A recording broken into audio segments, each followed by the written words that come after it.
해주셨으면 감사하겠습니다. 네, 김광표 의원입니다. 시간이 조금 지체된 관계로 짧게 말씀을 드리도록 하겠습니다.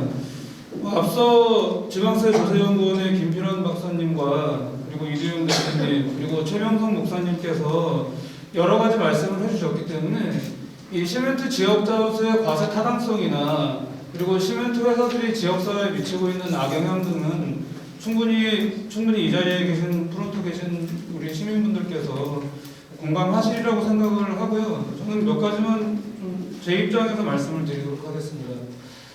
우선 이 문제가 지금까지 논의되어 오는 과정에서 정부와 그리고 실질적으로 이 문제를 처음으로 다루고 있는 행안부에서는 시멘트 지역자원세 신설에 대해서 찬성 입장인데 이게 2018년도에 행안부에서 찬성 입장으로 돌아섰습니다. 그때 행안부 세정국장님께서 단양군에 방문을 해서 간담회를 했는데 그때 이런 얘기들이 나왔습니다. 주로 이렇게 그 자리에 참석하셨던 주민분들께서 이 세금이 신설되면 어떤 방향으로 썼으면 좋겠다, 지역 주민들에 의해서 어떻게 썼으면 좋겠다라는 말씀을 많이 해주셨는데 저는 그 자리에서 그 말씀을 드렸어요. 그 세정국장님께 저는 이 시멘트세는 아까 최병성 목사님께서도 말씀하신 것처럼 시멘트 회사가 지역에 해야 되는 최소한의 도리라고 생각한다. 우리는 이 문제를 돈의 관점에서 접근하면 안 된다. 이것은 주민들의 생존권 문제 차원에서 접근을 해야 된다. 아니 시멘트 회사가 우리 주민들에게 이렇게 환경적 악영향을 끼치고 있는데 돈 100억, 200억 받아가지고 그 문제가 해결이 되겠습니까?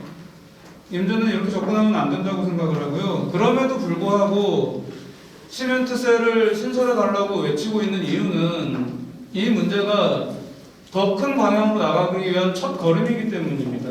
그게 뭐냐면 아까 시멘트 회사는 성장했고 주민들은 피해를 봤다. 그리고 시멘트 생산된 시멘트를 소비하는 소비자가 이득을 얻고 있다는 말씀을 하셨는데 거기에 저는 국가적 책임이 빠졌다고 생각합니다. 그 이유는 뭐냐면 지금 현재 주민들하고도 얘기하다 보면 시멘트 회사 굴뚝에 TMS 장치가 부착돼서 실시간으로 감시를 하고 있는데 이거 믿어야 되지 않겠습니까? 이런 얘기를 하고 있는데 그게 아닙니다. 왜? 환경부가 시멘트 회사 소속로에서 나오는 배출가스에 대해서 매우 완화된 기준을 적용하고 있습니다. 그 이유는 무엇이냐? 국가적으로 처리하기 힘든 쓰레기를 시멘트 회사 소속로를 이용해서 소각을 하고 있기 때문입니다. 그러려면 배출가스 허용 기준은 낮춰줘야 되고 그 피해는 주민들이 받고 있습니다. 그러면은 이 부분에 대해서 지금 자꾸 시멘트 회사하고 주민들 간의 문제를 몰고 가기 때문에 이 문제를 풀기 어렵다고 생각하는데 아주 간단한 방법이 있습니다. 국가가 나서면 됩니다. 국회에서 법안을 만들면 됩니다. 행안부 법안심사소위에 속해 있는 국회의원 10분밖에 안 되십니다. 그리고 이분들 개별적으로 다 접촉해보면 시멘트 지역자원세 신설하는 데 대해서 이의를 제기하시는 분은 별로 없습니다. 다만 하고 토를 다시는 부분이 있는데 그게 뭐냐면 지역에서 이견이 있는 것 같다라는 얘기를 하세요. 그 이견이 뭔가 하고 경청을 해보면 여기서 걷어진 재원을 어디다가 쓸지에 대해서 지역에서 이견이 있는 것 같다라는 얘기인데 안타깝게도 그게 이제 기금 문제를 얘기하고 있는 것 같습니다. 2019년에 저희가 국회를 방문해서 이 법안 통과시켜달라고 할 때도 비슷한 얘기가 나왔고 시멘트 지역자원세가 국회 통과에 임박했을 때 기금 얘기가 나왔습니다. 물론 뭐 소소하게 시멘트 회사들이 뭐 몇천만 원, 몇 억씩 내는 기금은 있었지만 이렇게 대규모로 기금을 조성하겠다는 약속은 2019년에 처음 나왔습니다. 왜 나왔을지 한번 우리 주민들께서 생각해 보시면 답은 쉽게 나올 거라고 생각합니다. 바로 시멘트 지역자원세 신설을 저지하기 위해서 기금 얘기가 나왔습니다.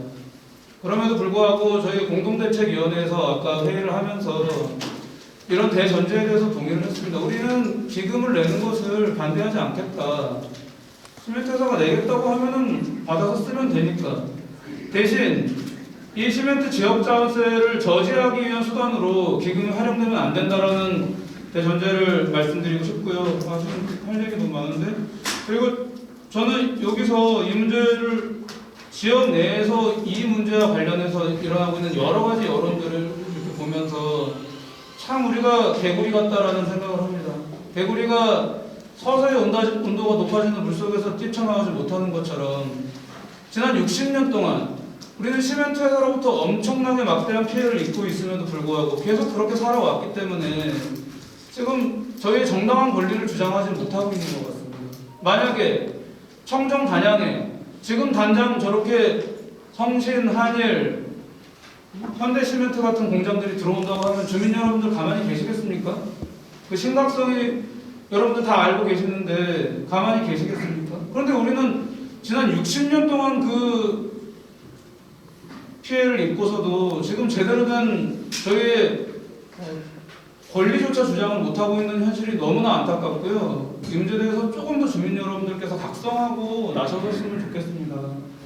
이 시멘트에서는 쉬워요. 돈 몇 푼 그냥 지역에 던져놓으면 주민들끼리 알아서 싸우니까. 지금 오늘도 제가 출근하다가 일부러 매포 지역에 가서 거기 현수막에 걸렸다고 해서 보고 왔는데 참 심정이 참담했습니다. 충청북도는 주민들을 분열시키지 마라. 이런 현수막에 걸려 있는 것을 보고 참 안타깝다.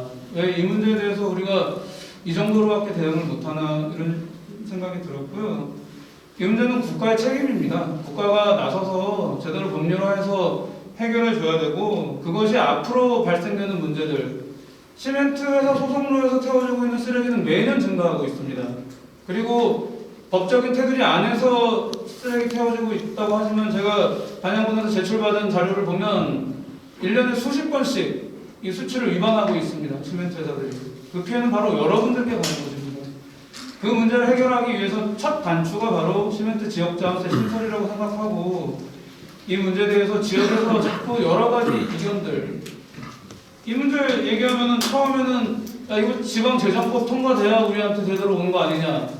그래서 그 문제 해결했습니다. 충청북도에서 강원도에서 각 시군으로 공문 보내고 그래도 못 묻겠다고 하니까 도지사하고 시군 시장군수들하고 다시 또 협약하고 그리고 이 부분을 명문화했음에도 불구하고 계속해서 이 문제 제기하다가 이것도 안 되니까 이제는 기금 문제 너희들이 반대하는 거 아니냐. 계속해서 다른 발목 잡기가 지금 계속되고 있는데 이 부분에 현혹되지 말고 우리 주민들 목소리가 가장 중요합니다. 지금 중앙정부와 국회에서는 시멘트세에 대한 타당성 다 인정하고 있기 때문에 주민분들이 조금만 더 단합된 목소리를 내주면 이거 그렇게 어렵지 않다고 생각합니다. 뭐 독립할 때도 그 어려운 독립 문제를 외쳤는데 독립이 맞다면 독립해야죠. 시멘트세가 맞다면 시멘트세로 가야 됩니다. 그 외에 자꾸 여러 가지 문제들로 논점을 흐리고 주민들의 발목을 잡는 문제가 없기를 좀 기원 드리면서 제 말씀 마치도록 하겠습니다.